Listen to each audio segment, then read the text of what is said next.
Harish, as of now, we have a he said, she said kind of situation where the government has put out an estimate saying that it will cost 11 lakh crore rupees if MSP is to be guaranteed on all the crops that the farmers are asking for an MSP guarantee.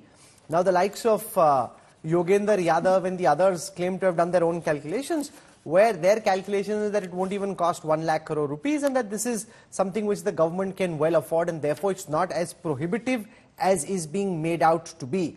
Now, since you study agriculture as your domain subject, do you want to give our viewers a sense of just how practical the demands by the farmers are? Can this actually be done, or are the farmers just trying to find some pressure tactic to pin the government down? Harish Damodar. See, Rahul, there are three ways of guaranteeing MSP.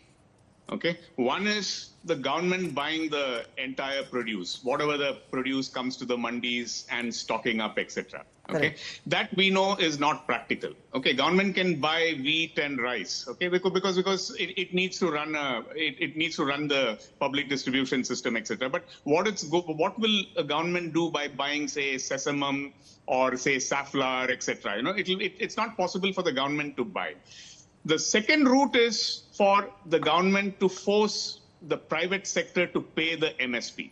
Okay, like this is already being done in the case of, say, sugarcane. Right? In sugarcane, sugar mills are by law required to pay what is called the fair and remunerative price of sugarcane within 14 days of the farmers delivering the cane to the mill.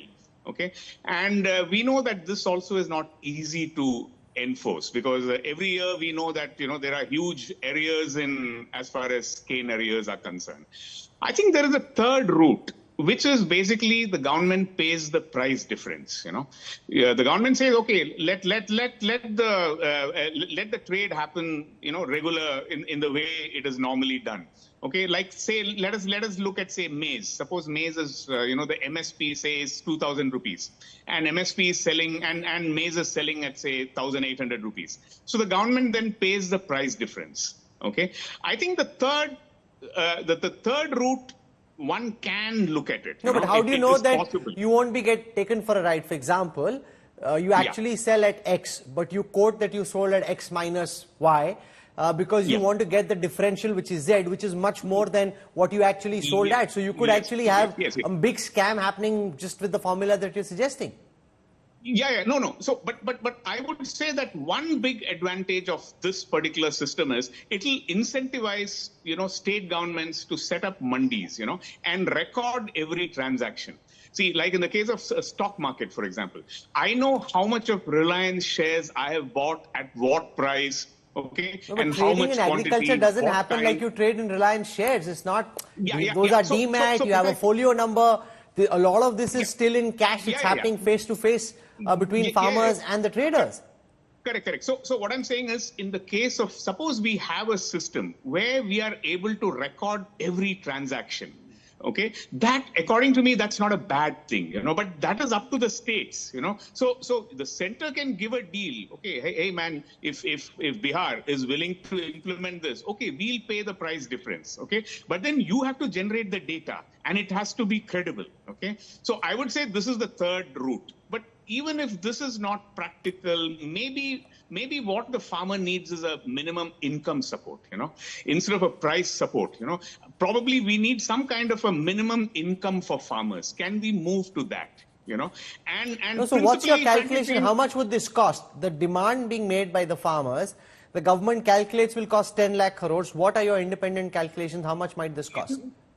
See, for example, I'll have, say, the fertilizer subsidy, right? The fertilizer subsidy is something like, say, 1,50,000 crore, okay, every year.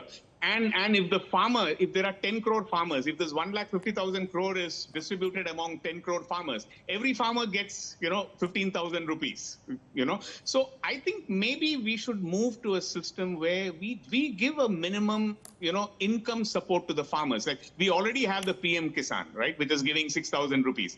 So, but I think the farmer needs some certainty of income, because we have to accept that agriculture is the only business where you face both production and price risks, and it happens, both together. No business you have both production and price risk.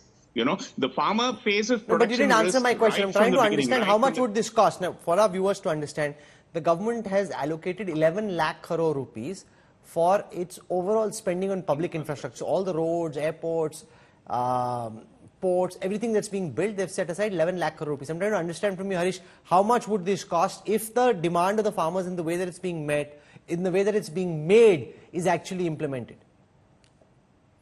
I think definitely, yes. I suppose it will cost about 10 lakh crore. I have not made any calculation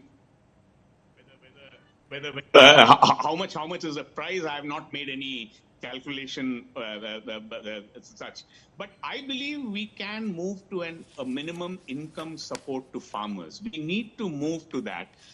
Considering the fact that agriculture is a very complicated business, there are both these risks, and we need, see, ultimately at the end of it, India has too many mouths to feed, right? And therefore we need farmers to be in business, because we can't afford farmers not to be in business. And given the kind of risks which are happening in agriculture, we should not be in a situation where farmers feel it's not worth doing agriculture. So if you ask me, I would say that, if you can't give MSP support by law or whatever, then maybe we should move to a minimum income support.